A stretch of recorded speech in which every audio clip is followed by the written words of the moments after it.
What's up, Moto buddies? Mike from Taco Moto and Baja Taco Tours here. I have a pretty fun little bike for you. This is a 2020 FE350s Husqvarna, and this belongs to John. You guys may know John from his Instagram and all of his social stuff, Roaming Lost. John is a really cool guy. It has a great page and a lot of cool social stuff. A lot of really good photographer. In fact, he's a genius photographer, and you guys are probably already following him and looking at his stuff. And so he's here at the taco shop. It's been here all day, and we've done quite a few things to this bike to really get it ready for some of his overland adventures. He's basically strapped this to the back of his truck. He's got a big Dodge rig with camping equipment and overlanding. That's kind of his specialty, and he's added to that moto. And so he connected up with us because he thought we'd do a good job on our builds, and he seems to think we know what we're doing, I guess. So here we are with his bike, and he has done a couple of things to it. Started out stock, and over time, over the last little bit of his ownership anyway, he's done a few things and added to it. And so since it's been here, we've really tricked it up and taken it next level. And so some of the things we're gonna take a look at. There's John right there. What's up, John? And let's start up here at the front. What we did for lighting was we added our Moto Co turn signals, the fork wrap signals, and you have to trim a little bit of the side panels off of these Husqvarna. The front mask here, they hang down and they block it. So to get good access to that, we trim those down. And as far as the tires go, we put in ultra heavy duty tubes with some slime. And since these bikes, as we all know, they don't come with rim locks, you have to add them in.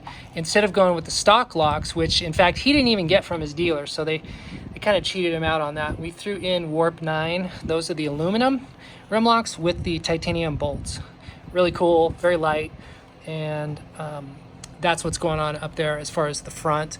And let's take a look at these radiator guards. So these are the bulletproof, and these mount up super slick. They use the same bolt patterns as the stock guards do. They protect a little better on the bottom. They've got a deeper sort of draw down here, and so the bottom of the radiator, which is a really common place to take some rock hits and get damage, that is really secured significantly better than the stock ones, and they're metal, of course.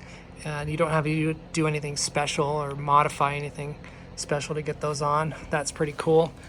Over here, we notice we've taken off the smog equipment, and so this is an off-road bike, and that's gone. And then some of these extra connectors in here are for the Dynojet Power Commander, and I should talk about that for a second. So we just used this bike to map out the new map for the 350s, the 2020 350s. So this would work for any of the KTM or Husqvarna 350 plated bikes, even the non-plated bikes. So that would be the FE, standard FE, and then the XCFW, and significant power gains. This bike came to us, we ran it for the first run, and in stock form it made 31 and some change.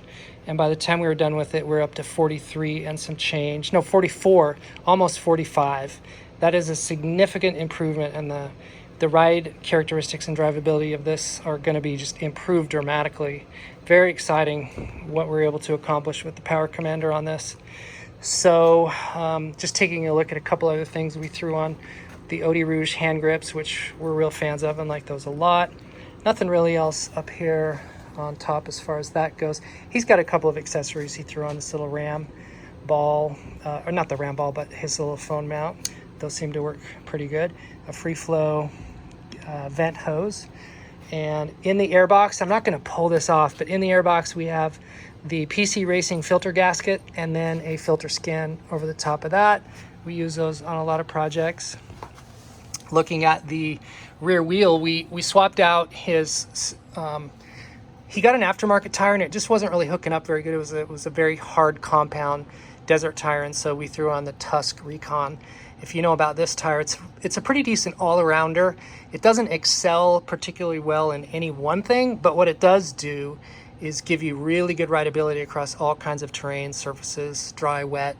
I think it's a really good all-around tire. We used a 130, well, it's a 120, but they run pretty big, and so it kind of looks like it's a 130 size.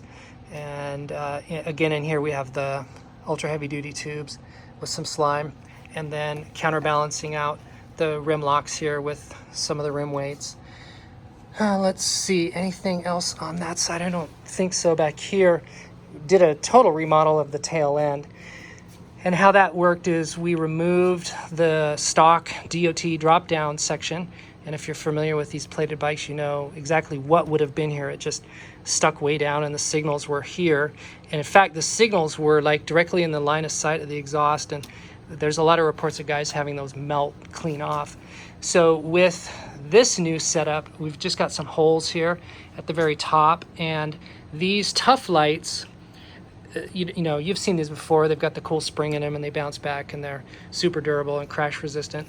These Tuff Lights, because they have such a small sort of minimalist footprint, they allow you to drill that hole. There's just not a lot of surface area in here, real estate, to get signals in there.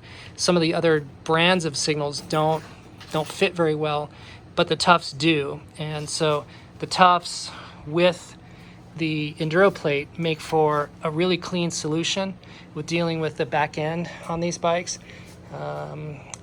I don't know of anyone out there right now who's making anything that's a tidy tail solution for the 20s, for the Huskies. So you kind of got to come up with this on your own. We have a few things in the works, but they probably, I really don't think they're going to be out in 2020. I think it's going to be a 2021 thing. So until then, that's a great solution. Over here on the exhaust, you notice we've got the Moto Billet end cap. Use those a ton because of their versatility and the capability of them. And that is what we use to get this bike up to that 44 horsepower range. The spark arrestor is intact. We leave those in. Those do not make any difference when we run them on the dyno. So we just recommend everybody to leave them in. Another one is cool little roaming lost stickers, and you've got one up here too. So if you wanted to get some of his stickers, you might want to hit him up and see if he's got any for sale. Over here on the pipe, we threw up the P3 Racing pipe guard, and I like these a lot. Obviously they're light, and what we discovered is that they don't have the little bulge out for the O2 sensor, and that is visually a lot more streamlined, especially if we get rid of the O2 sensor. And on the Power Commander, we are not using the O2 sensor data.